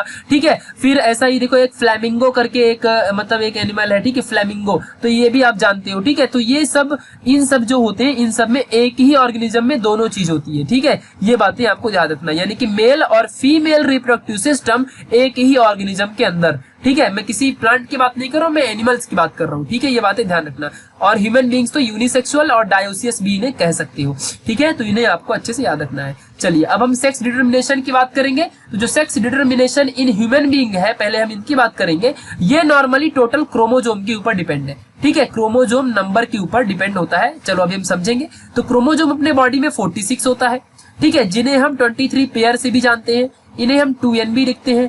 ये नॉर्मली 2n जो होता है ये सोमैटिक सेल में होता है, सब इसके पहले वाले पार्ट में हमने पढ़ा था, पार्ट नंबर 3 में, हाँ, ठीक है, याद रखना, इनहेरिटेंस एंड वेरिएशन चैप्टर का। तो टोटल 46 क्रोमोजोम में यहाँ पे 23 पेयर ऑफ क्रोमोजोम्स होते हैं। इस 23 पेयर में 22 पेयर को हम ऑटोजोम कहते हैं, और यहाँ पे जो सिंगल पेयर होता है इसे हम लोग यहाँ पे एलोजोम कहते हैं। जो एलोजोम होता है यही होता है सेक्स क्रोमोजोम, और इसके अंदर दो टाइप के क्रोमोजोम है, एक का नाम है एक्स क्रोमोजोम, एक का नाम है वाई क्रोमोजोम। और इन्हीं क्रोमोजोम में अगर एक्स 2 बार चला गया तो वो हो गया फीमेल, अगर यहाँ पे एक्स और वाई एक साथ आ गए तो ये हो गए मेल, ठीक है। यही डिफाइन करता है कैरेक्टर को, सेक्सुअल कैरेक्टर को। तो यहाँ पे मेल एंड फीमेल है, अगर एक्स वाई गया तो मेल, एक्स एक्स आ गया तो फीमेल। और इसीलिए यहाँ पे हम एक और वर्ड यूज करते हैं, जो मेल होता है ये हेट्रोमॉर्फिक क्रोमोजोम को कंटेन करता है। हेट्रोमॉर्फिक मतलब दो डिफरेंट, एक एक्स एक वाई, और होमोमॉर्फिक को फीमेल करता है, यानी कि दोनों सेम सेम रहेंगे, एक्स और एक्स, वाई का कोई चांस ही नहीं है, ठीक है। तो याद रखना अच्छे से। और एक्स क्रोमोजोम ही रिसेसिव होता है, और यही सारे डिसीजेस को जो है पूरा का पूरा मतलब इन्विटेशन देता है, ठीक है, ये बातें ध्यान रखना अच्छे से। डिसीजेस यहीं से आती है, क्योंकि वाई जो अपने मेल के पास है वो तो उसके पास होता ही नहीं, ठीक है, वाई है जो कोई भी अलील को कैरी ही नहीं करता है, ठीक है, इसीलिए यहाँ पे कोई टेंशन नहीं है। तो चलिए अभी देख लेते हैं फिलहाल हम लोग यहाँ पे, चलिए अच्छे से देखते हैं। एक्स क्रोमोजोम और यहाँ पे वाई क्रोमोजोम, और एक्स एक्स और ये एक्स क्रोमोजोम, ये है अपना मेल और ये है अपना यहाँ पे फीमेल। चलो तो देखते हैं फटाफट। P1 जनरेशन, यहाँ पे जो F जनरेशन फिलहाल मैं कहूंगा F1 जनरेशन है, यहाँ पे मेल है, ये है अपना फीमेल। इन दोनों में यहाँ पे देखो सबसे पहले एक्स क्रोमोजोम, यहाँ पे एक्स क्रोमोजोम, और बाकी का आपको वो स्पर्मेटोजेनेसिस जो स्पर्म फॉर्म होता है, यानी गैमेट,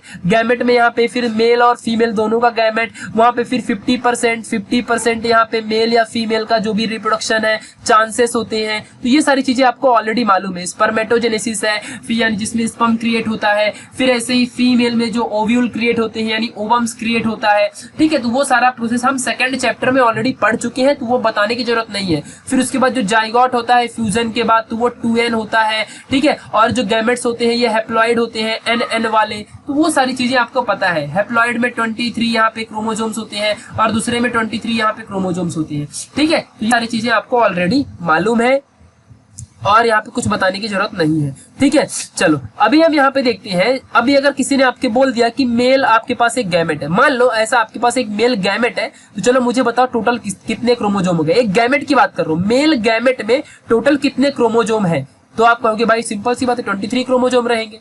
सो मैं अगर इसमें से कहूं कि ये मेल गैमेट है तो क्या रहेगा, तो सिंपल सी बात है 22 यहाँ पे रहेंगे अपने ऑटोजोम, प्लस यहाँ पे एक जो यहाँ पे वाई है ये क्या रहेगा यहाँ पे अपना एलोजोम, यानी एक्स यहाँ पे जो सेक्स क्रोमोजोम है, ठीक है। ये बातें ध्यान रखना। अगर मैं यही कहूँ फीमेल क्रोमोजोम तो आप कहोगे 22 तो सब में नॉर्मल है, प्लस एक एक्स क्रोमोजोम फीमेल में रहेगा, ठीक है। ये बातें ध्यान देना अच्छे से।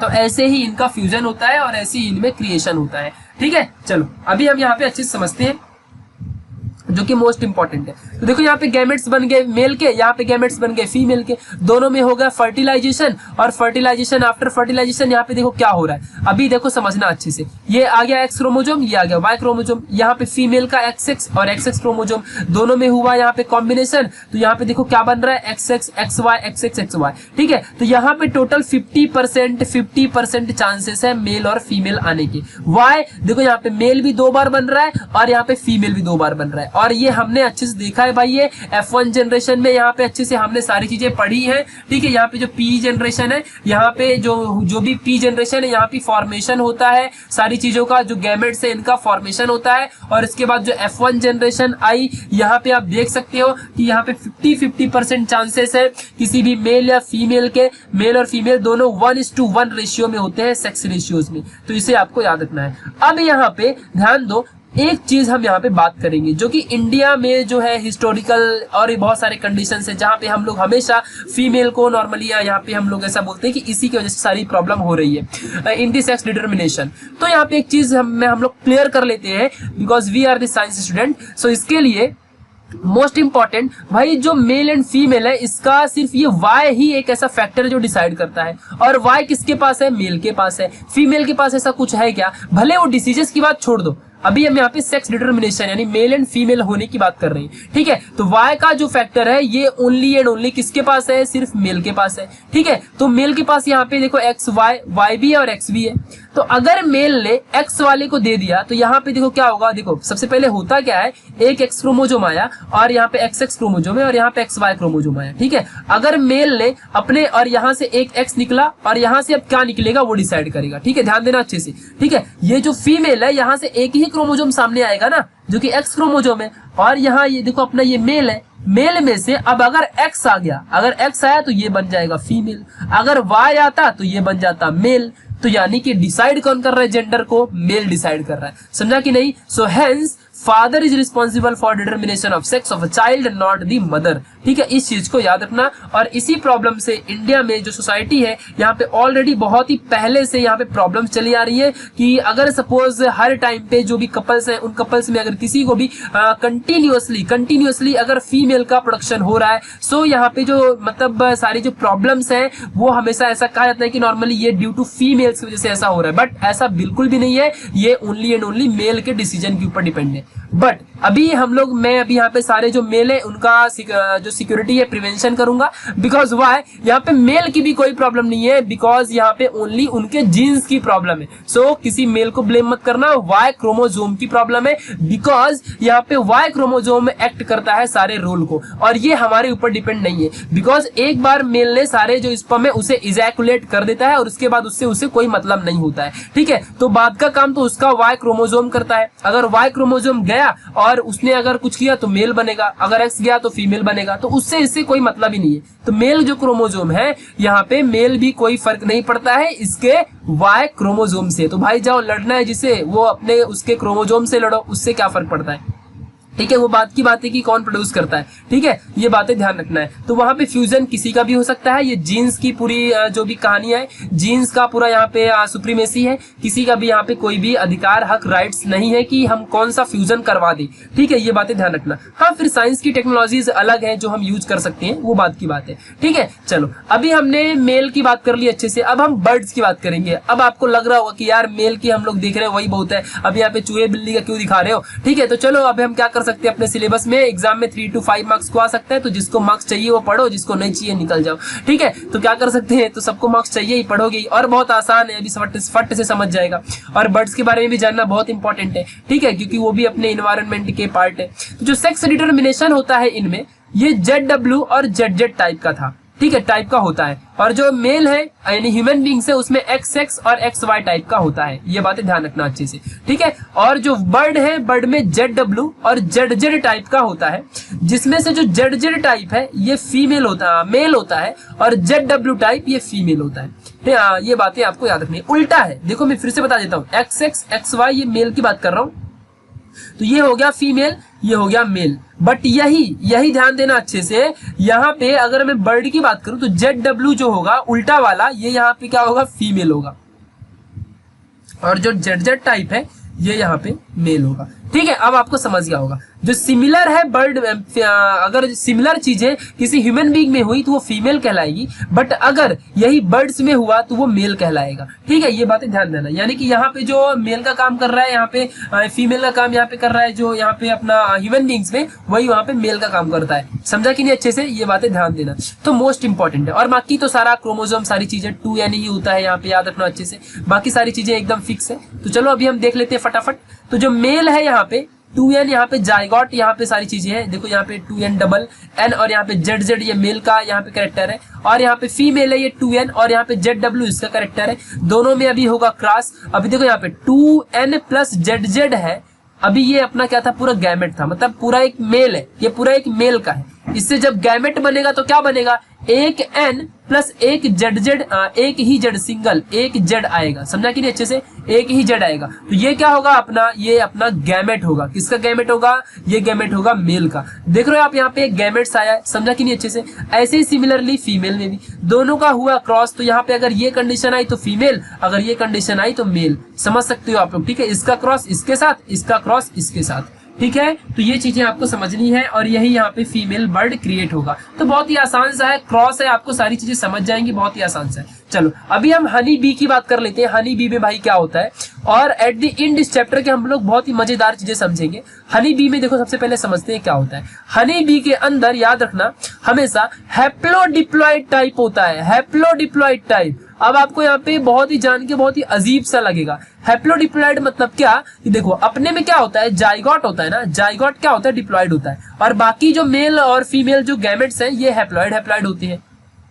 तो इनमें फ्यूजन हुआ तो उसके बाद डिप्लॉइड बनता है, यानी हम क्या है, हैप्लॉइड ही यहाँ पे हम लोग रिप्रोडक्शन करते हैं। बट यहाँ पे जो हनी बी होती है इनमें हैप्लोडिप्लॉइड, यानी कि यहाँ पे जो फीमेल होगी, ये फीमेल यहाँ पे क्या रहेगी, ये डिप्लॉइड रहेगी, ऑलरेडी डिप्लॉइड रहेगी, और जो मेल है ये कैसा रहेगा, हैप्लॉइड रहेगा। अब समझा कि नहीं आपको क्या बोल रहा हूं मैं, ठीक है। हाँ, तो और इनमें हमारे में 46 क्रोमोजोम है, बट इनके अंदर ओनली एंड ओनली 32 क्रोमोजोम होता है, ठीक है। और 16 में डिवाइड होता है। 16 जिसके पास है वो क्या कहलाएगा, हैप्लॉइड कहलाएगा, और जिसके पास 32 है वो क्या कहलाएगा, डिप्लॉइड कहलाएगा हनी बी के अंदर, ठीक है। और जो फीमेल है ये इनमें सुप्रीम होता है, सुप्रीम मतलब सबसे बड़ा, जिसे हम क्वीन या फिर वर्कर भी कहते हैं। वर्कर और जो क्वीन होता है ये सब के सब मतलब हेड या फिर डिप्लॉइड होते हैं, और इनमें इन्हीं को सबसे बड़ी सुप्रीमेसी दी जाती है, ठीक है। और जो इनमें मेल है इसकी कोई इज्जत नहीं है, कोई रिस्पेक्ट नहीं है, इसे हम ड्रोन कहते हैं, जो सिर्फ और सिर्फ रिप्रोडक्शन के काम आता है, और बाकी इसका कोई काम नहीं है, ठीक है। ये बातें ध्यान देना, बस ये जो इनमें मेल है ये सिर्फ और सिर्फ रिप्रोडक्शन का काम करता है, ड्रोन, और कुछ काम नहीं करता है। आपको एक और मिथ बता दूं, मिथ या फिर आप क्या समझो रियलिटी भी है, जो हनी बी होते हैं इनमें जो अपना हनी होता है ये लाने का काम यहाँ पे वर्कर करते हैं। Drone only and only reproduction के लिए होते हैं, समझ लो आप लोग यहाँ पे, ठीक है। तो अभी आपको बहुत सारे मतलब यहाँ पे सारे डाउट्स क्लियर हो गए होंगे, ठीक है, जबकि ऐसा ह्यूमन बीइंग्स में नहीं हो सकता है, ठीक है। तो ये बात ध्यान रखना, यहाँ पे जो क्वीन है और ये वर्कर है ये दोनों रिप्रोडक्शन का काम करते हैं, ठीक है, मतलब हेल्प करते हैं दोनों रिप्रोडक्शन में, और ड्रोन टोटल रिप्रोडक्शन का काम करता है। क्वीन और वर्कर ये हनी लाने का भी काम करते हैं, ठीक है, ये बातें ध्यान देना। तो यहाँ पे ये सारी चीजें इंपॉर्टेंट है, और सारे के सारे जो हनी होती है ये सब क्वीन के कहने पे ही चलते हैं। हमेशा क्वीन जो करेगी वही सारे के सारे दूसरे जो हनी होंगे यानी कि जो बी होंगे वही करेंगे, ठीक है। और आपने कभी देखा भी होगा कि जब ये बीज उड़ते हैं मतलब हवा में, तो सबसे आगे वाला जो पार्ट में सबसे पहला उड़ रहा होगा उसे हम क्वीन कहते हैं, और उसके पीछे सारे सारे उड़ते हैं, ठीक है, जिन्हें हम वर्कर ड्रोन ये सब कहते हैं, ठीक है। ये बातें ध्यान रखना। जो ड्रोन होता है हमेशा उनके वो जो जिसमें वो लोग बनाते हैं, मोस्टली उसे क्या कहते हैं, ऐसा कुछ जिसमें क्रिएट करते हैं और जिसमें वो रहते हैं, ठीक है, ऐसा कुछ होता है। तो इसके अंदर ही हमेशा ड्रोन रहते हैं, ड्रोन को कुछ करना नहीं, बिकॉज इनका सिर्फ काम है रिप्रोडक्शन, ठीक है। तो अभी आप समझ सकते हो। चलो अभी हम इनके क्रॉस के बारे में देखते हैं। जो फीमेल है यहाँ पे देखो डिप्लॉइड है, और मेल तो नॉर्मल हमेशा ये कैसा रहेगा, सिंपल सा एकदम सादा सा एकदम अपने से रहने वाला है, और ये यहाँ पे रहेगा हैप्लॉइड, और ये हमेशा माइटोसिस डिवीजन करता है इसके सेल के अंदर। माइटोसिस करेगा तो सिमिलर टाइप में यहाँ पे प्रोड्यूस होगा, और जो यहाँ पे फीमेल है ये क्या करेंगे, मियोसिस करेंगी, तभी ना इनके अंदर हैप्लॉइड आएगा। ये चीजें आपको समझनी है, ठीक है। तो जो फीमेल रहेगा ये क्या रहेगा, यहाँ पे मेल जो होता है वो ऑलरेडी हैप्लॉइड ही रहेगा, उसको मियोसिस करने की जरूरत नहीं है। बट यहाँ पे फीमेल है, उसको गैमेट्स बनाने हैं, तो वो क्या करेगी, वो पहले अपना मियोसिस, उसके बाद बनेगा गैमेट, और गैमेट बनने के बाद ये करेगी फ्यूजन, ठीक है। तो एक जो बच गया वो विदाउट फर्टिलाइजेशन, पार्थिनोजेनेसिस यहाँ पे हो गया। हमने पढ़ा था पार्थिनोकार्पिक प्लांट के बारे में, तो पार्थिनोकार्पिक प्लांट क्या होते थे कि वो फर्टिलाइजेशन वगैरह करते ही नहीं थे, ठीक है। तो वैसे यहाँ पे विदाउट फर्टिलाइजेशन के जो बच गया वो सीधा कहलाएगा मेल बेचारा। फिर से यहाँ पे एक मेल ड्रोन बन गया,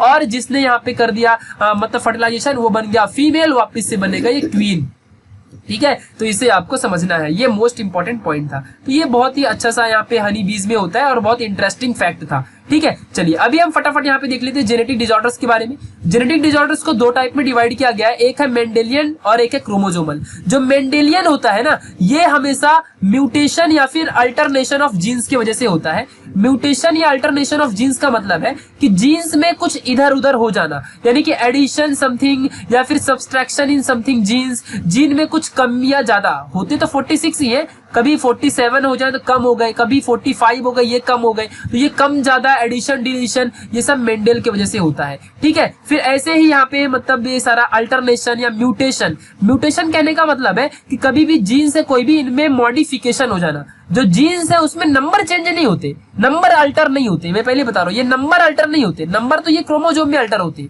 ठीक है। बट यहाँ पे जो मेंडेलियन है इसमें क्या होता है कि जीन्स का मॉडिफिकेशन हो जाना। मान लो मैं अगर बोल रहा हूँ कि एक एडेनिन, एक गुआनिन और एक यहाँ पे यूरासिल वाला एक क्रोमोसोम है, यहाँ पे जो अपना आरएनए है, तो यहाँ पे जो ये वाला एडेनिन है यही चेंज हो जाए और इसकी जगह में कोई दूसरा थाइमिन सपोज आ गया, मान लो ऐसा थाइमिन आ गया, ठीक है, तो चेंज होगा कि नहीं हो गया, पूरा जीन्स का कैरेक्टर यहाँ पे चेंज हुआ कि नहीं हुआ। हमको पता है ना एमआरएनए का स्ट्रक्चर कैसा होता है, ऐसे होते हैं एमआरएनए, इसके अंदर कोडॉन्स होते हैं ए यू जी, ठीक है। मान लो ये जी को चेंज कर दिया हमने, तो ये क्या हो गया, मॉडिफिकेशन हो गया, इसी को म्यूटेशन कहते हैं। इसी के वजह से जो भी प्रॉब्लम आएंगी उन्हें हम कहेंगे मेंडेलियन डिसऑर्डर्स, और ये है normally thalassaemia, sickle cell anaemia, colour blindness, haemophilia, ये सब के सब मेंडेलियन डिसऑर्डर्स हैं, ठीक है। और उसके बाद आता है chromosomal disorders like down syndrome, Turner syndrome, Klinefelter syndrome. हम बहुत ही अच्छे से ये सारी चीजें पढ़ेंगे, ठीक है। और ये नॉर्मली किसकी वजह से होता है, यहाँ पे क्रोमोसोम नंबर के चेंज होने की वजह से होता है।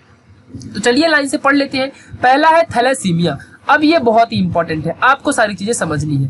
थैलेसीमिया एक ऐसी ऑटोजोमल बीमारी है जो कि इनहेरिट होती है रेसेसिव डिसीजों से, ठीक है, ये बातें आपको याद रखनी है। और नॉर्मली ये हीमोग्लोबिन में होती है, हीमोग्लोबिन, ठीक है। जो हीमोग्लोबिन होता है ये दो टाइप के जीन्स की वजह से क्रिएट होता है, एक का नाम है HbA1, एक का नाम है HbA2, ठीक है। और ये यहाँ पे क्रिएट करता है 4 टाइप के पॉलीपेप्टाइड चेन को, ठीक है, जिसमें से 2 पॉलीपेप्टाइड रहेंगे अल्फा और 2 रहेंगे बीटा चेन, ठीक है। अब यहाँ पे ध्यान देना अच्छे से, अगर मान लो कोई भी डिफेक्ट अल्फा वाले में हो गया, किसी भी इन जीन्स के वजह से अगर कोई भी डिफेक्ट अल्फा वाले में हो गया सो हम उसे अल्फा थैलेसीमिया कहेंगे। अगर बीटा वाले में हो गया तो हम उसे नॉर्मल सा एकदम बीटा थैलेसीमिया, ऐसा वर्ड हम लोग उसे कहेंगे, ठीक है। तो इसी के बेसिस पे क्लासिफाइड है अपना थैलेसीमिया जो बीमारी है। ये एक ऑटोजोमल बीमारी है, इसे आपको अच्छे से याद रखना है, ठीक है।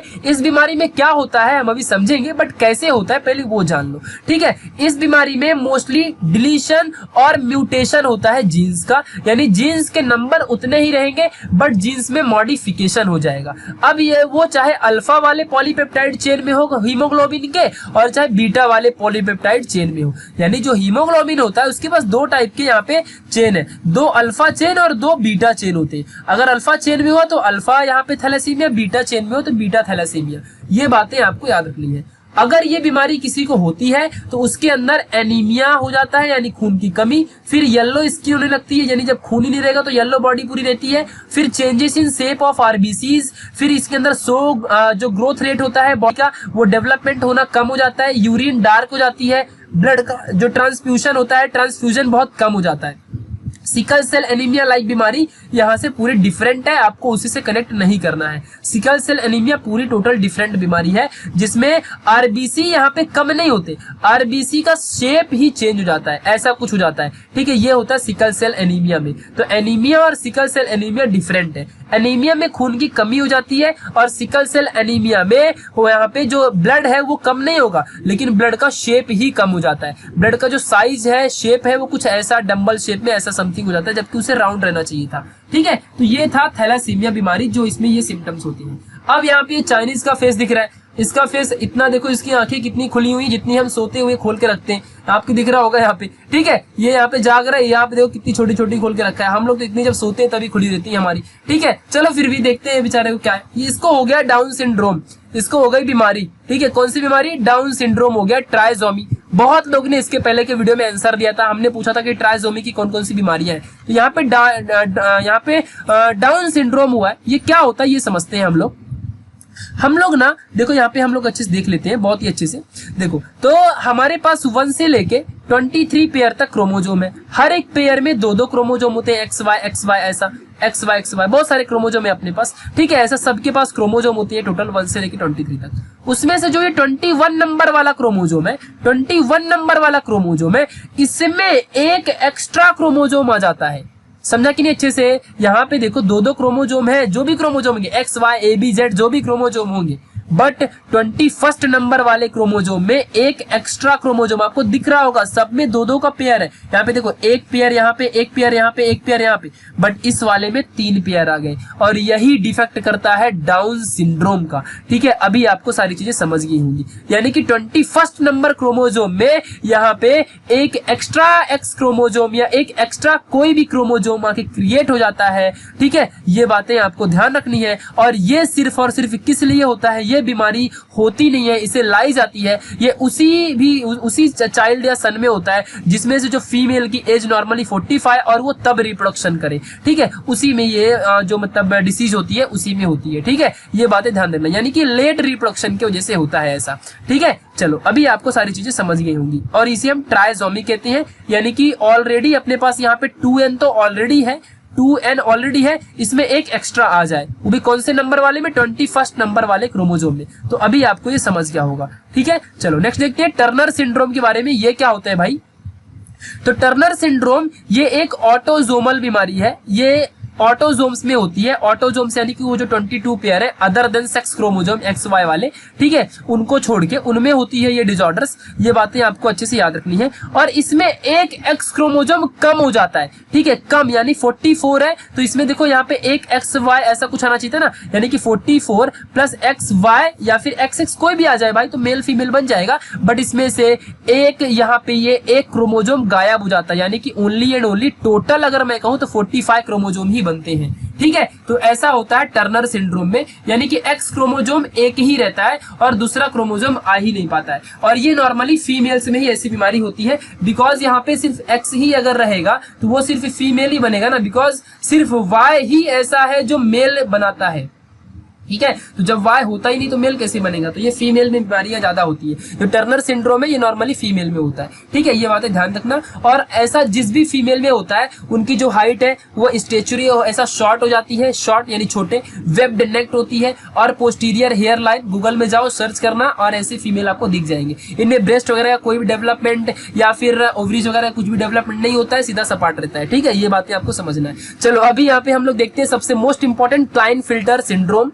ये मोस्ट इंपॉर्टेंट है और आपको इसके बारे में समझना चाहिए, कोई बहुत बड़ी बात नहीं है, इसमें से किसी के ऊपर ये डिपेंड नहीं है भाई। क्लाइनफिल्टर वही है, यहाँ पे आप डायग्राम देख सकते हो ऐसा, बट यहाँ पे प्राउड फील करना चाहिए इनके ऊपर जिनका मैंने यहाँ पे एक पिक लगाया है। ये यहाँ पे अभी पूरे इंडियन गवर्नमेंट में जज के यहाँ पे जज बन चुके हैं। अब आप समझ सकते हो कि एक बहुत ही बड़ा एकदम इंडियन गवर्नमेंट को प्राउड फील करने वाला काम है, ठीक है। ये जज है, ठीक है, किसी स्टेट गवर्नमेंट में, आई थिंक गुजरात, मध्य प्रदेश, राजस्थान कहीं ना कहीं है, आई डोंट नो, बट ये जज है, ठीक है। याद रखना अच्छे से, इन्होंने पूरी लॉ की पढ़ाई की है, ठीक है। ये है इनका, ये ट्रांसजेंडर है फिलहाल, ठीक है। तो जो क्लाइनफिल्टर सिंड्रोम होता है ये ट्रांसजेंडर्स में होता है। ये बातें आपको समझ के रखनी है, ठीक है। और ये ऐसा है, आपको ध्यान देना अच्छे से, बहुत ही मोस्ट इंपॉर्टेंट है कि ऑलरेडी 46 क्रोमोजोम तो होते हैं, ठीक है। 46 क्रोमोजोम में 44 नॉर्मल और एक XX क्रोमोजोम होगा, या तो फिर 44 प्लस एक XY क्रोमोजोम होगा। ये हुआ तो ये बना दिया फीमेल, ये हुआ तो ये बना दिया मेल। बट जिनको क्लाइनफिल्टर डिसीज होता है उनमें 44 भी होता है प्लस XX क्रोमोजोम भी होता है, ठीक है। ये तो रहेगा, ठीक है, यहाँ पे, या फिर 44 प्लस यहाँ पे XY क्रोमोजोम ये भी रहेगा, बट एक एक्स्ट्रा X क्रोमोजोम दोनों में ऐड हो जाएगा, ठीक है। एक एक्स्ट्रा X क्रोमोजोम इनमें आ जाता है, ठीक है। यानी कि वही X क्रोमोजोम ही सारी प्रॉब्लम कर रहा है, वो फीमेल वाला जो X क्रोमोजोम है, ये ना होता तो कुछ ना होता, ठीक है। मैं बोला ना, जितनी भी डिसीजेस है वो सारी फीमेल की वजह से ही स्प्रेड होती है। भले जेंडर का जो डिटर्मिनेशन है वो मेल की वजह से हो, तो ये तो अच्छी बात है ना, जेंडर का डिटर्मिनेशन मेल है फीमेल है तो अच्छी बात है। बट यहाँ पे जो डिसीजेस है वो सारी की सारी फीमेल के उस X क्रोमोजोम के वजह से ही होती है, ठीक है। ये बातें ध्यान देना। और अगर ये मेल में गई तो यहाँ पे कुछ ऐसा बनेगा 44 प्लस XX, ठीक है। और अगर यहाँ पे ये फीमेल में गया तो ये बनेगा XYX। अब आप समझ सकते हो। तो ये एक बीमारी है जिसे हम लोग यहाँ पे कह सकते हैं कि क्लाइनफिल्टर सिंड्रोम। अगर वाई वाले के पास आ गया तो उसे हम कहेंगे मेल ट्रांसजेंडर, अगर किसी दूसरे के पास गया XXX वाले के पास तो वो बन जाएगा फीमेल ट्रांसजेंडर। इनमें सिम्टम्स जो होते हैं, इनमें मियोसिस जो होता है ये जल्दी होता ही नहीं है, बिकॉज इनमें गैमेट्स का फॉर्मेशन नहीं होता है, और मियोसिस जो होता है सेल डिवीजन, ये गैमेट्स फॉर्मेशन के लिए ही होता है, ठीक है। और इनके अंदर नॉर्मली ब्रेस्ट अंडर डेवलप्ड होते हैं, ठीक है। दूसरी बात मेल की बात कर रहा हूँ, जो वॉइस होती है ये हार्श होती है ज्यादा, और जो दूसरी बात है टेस्टिस जो होते हैं ये भी डेवलप नहीं होते अगर मेल में हुआ तो, ठीक है। याद रखना अच्छे से, मैं मेल वाले ट्रांसजेंडर की बात कर रहा हूँ जिसमें वाई होगा, ठीक है। और ऐसे ही बहुत सारी इसमें मतलब स्ट्राइल होते हैं, स्ट्राइल मतलब ये रिप्रोड्यूस नहीं कर सकती। तो ये चीजें आपको समझनी है जो कि मोस्ट इंपॉर्टेंट था, ठीक है, और बहुत ही इंपॉर्टेंट था। तो ट्रांसजेंडर भी आज की डेट में बहुत ही, अपने इंडियन गवर्नमेंट ने इक्वालिटी दी है इन्हें भी, मतलब ये चीजें आपको अच्छे से समझनी है, ठीक है। चलो, तो thank you for watching this video. ये था अपना लास्ट पार्ट इस चैप्टर का। इसके बाद हम स्टार्ट करेंगे 4th वाला चैप्टर, ठीक है, अपने बायोलॉजी का, बहुत ही मोस्ट इंपॉर्टेंट जो होगा। मिलेंगे नेक्स्ट वीडियो में, तब तक के लिए बाय।